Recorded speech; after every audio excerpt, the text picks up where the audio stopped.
Okay, my name is Clayton D'Souza, and today I'm going to be doing my fifth experiment in object-oriented programming lab in C++, and I'm going to be having three sub-experiments within it.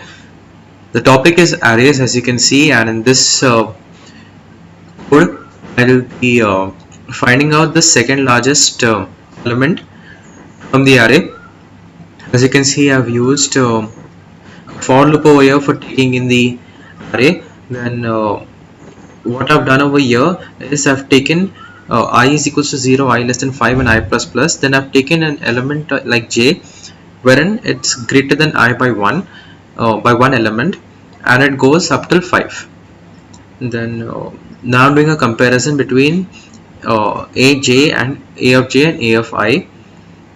So rather with the element that follows the first element, and I'm basically sorting it over here using that logic.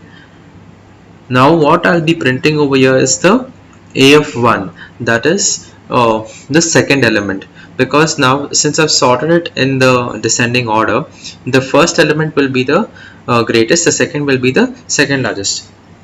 Let's run this program.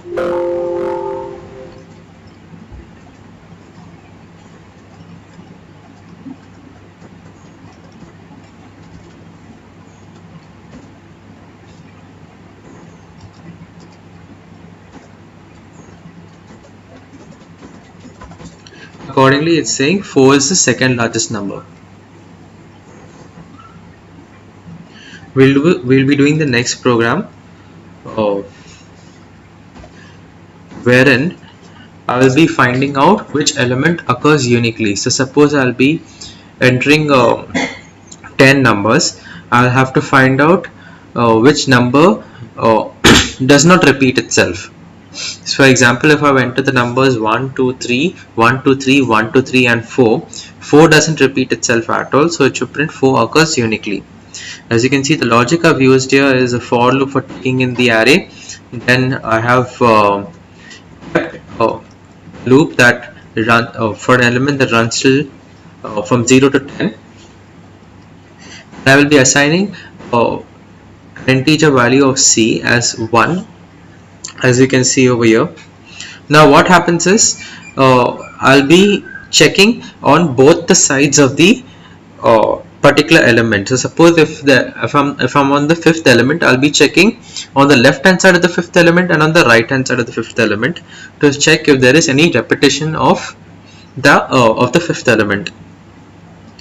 So here I'll be checking for the elements that are on the right hand side of that particular element using this for loop, and then I'll be doing the comparison. Then I'll be incrementing this value of c the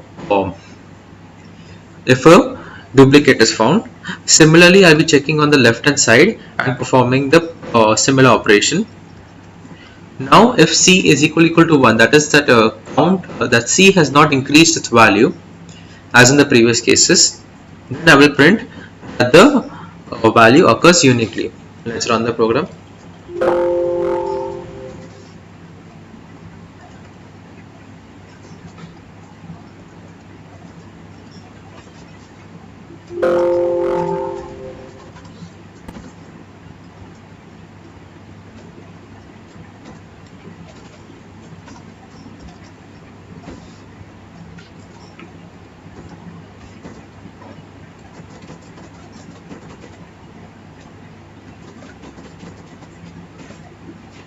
As I said, it will print that 4 will occur uniquely, not the rest.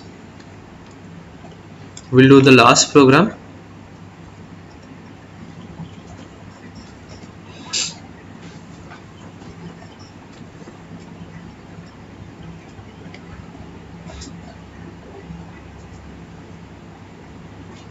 Sorry.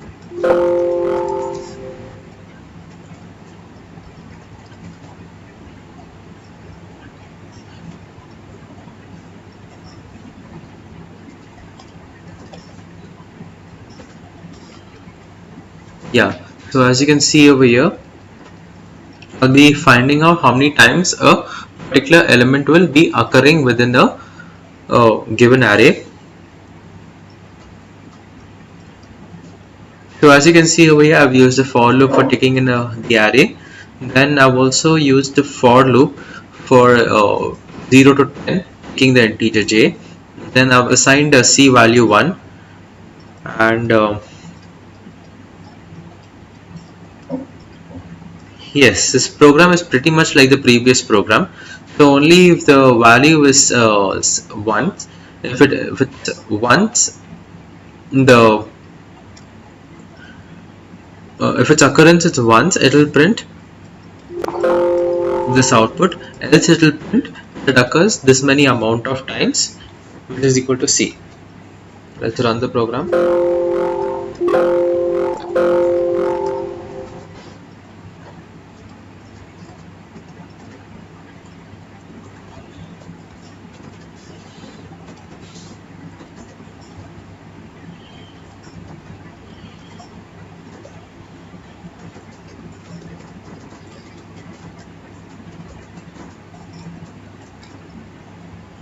So yeah, as you can see, it says 1 occurs once, 2 occurs once, 3 occurs once, 4 occurs once, 5 occurs once, 6 occurs once, 7 occurs once, 8 occurs once, 9 occurs 2 times. As you can see, I put 9 over here 2 times, and that's it.